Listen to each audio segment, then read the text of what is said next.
Cet article est informatif et éducatif. Il ne constitue pas un conseil en investissement. La crypto est un actif volatile. Faites vos propres recherches avant toute décision financière. Pour nous soutenir, suivez-nous. BTC à 65 000 $, le calme avant la tempête. En ce juillet 2026, le BTC consolide entre 64 000 et 66 000 $. Cette accalmie masque des tensions majeures. La Fed maintient ses taux entre 3,50% et 3,75%. L'inflation annuelle reste à 3,5%. Kevin Walsh garde le silence. Le marché anticipe un statu quo à 64% lors de la réunion de juillet. Les tensions au Moyen-Orient font grimper le pétrole au-dessus de 100 $. L'essence dépasse 4 $ le gallon. L'intelligence artificielle absorbe les capitaux. Le secteur des semi-conducteurs draine des milliards. Le BTC en souffre. Sur le graphique journalier, le BTC forme un triangle de compression. Les sommets baissent, les creux montent. Ce triangle confine le prix entre 64 000 $ et 68 000 $. Un étau technique se resserre. Le RSI journalier stagne autour de 50, ni sur achat, ni sur vente. Le marché attend. Le MACD confirme cette neutralité. Les moyennes mobiles restent proches, pas de croisement baissier. Sur le graphique de 4 heures, un drapeau haussier se dessine. Les acheteurs reviennent sur les creux. Ce drapeau vise un retour vers 66 500 $. La résistance reste ferme à 67 200 $. Le RSI en H4 plonge vers 35 lors des baisses. Cela signale une survente locale. Un rebond suit. Le MACD en H4 montre un potentiel croisement haussier. Il faudra franchir 66 000 $ pour le confirmer. Sur 15 minutes, le prix oscille autour de 65 500 $. Ce pivot attire les algorithmes de scalping.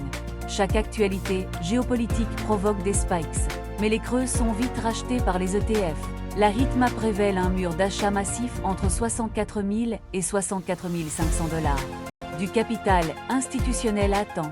Une seconde zone d'achat existe entre 62 500 et 63 000 $. Un filet de sécurité plus profond. Du côté de l'offre, une résistance forte se situe entre 66 500 et 67 200 $. Le mur de liquidité le plus lumineux se trouve à 70 000 $. Il s'étend jusqu'à 72 000 $. Les ETF BTC ont enregistré 999 millions de dollars d'entrées en une semaine. Ces flux ont absorbé les ventes, les institutionnels accumulant dans la zone des 64 000 $. Les gros portefeuilles de 1000 à 10 000 BTC rachètent, les mains faibles cèdent leur position, les échanges recoivent moins de dépôts, la pression vendeuse immédiate s'évapore. Les options montrent un intérêt ouvert de 2,5 milliards de dollars ciblant 72 000 $.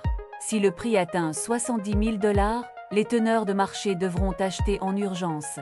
Un gamma squeeze est possible. Les marchés prédictifs tablent sur 67 500 $ fin juillet. Une probabilité de 78,5%. LF chute sous 1890 $. Les altcoins subissent une rotation vers le BTC. Les supports clés sont 64 100 $ et 62 500 $.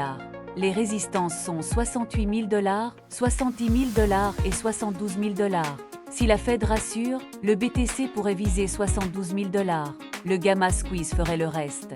Si les taux montent, une chute vers 62 500 $ reste possible. Les chocs géopolitiques restent un risque.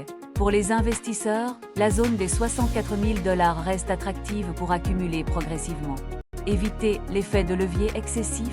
Le bruit macro va s'intensifier avec la réunion de la Fed.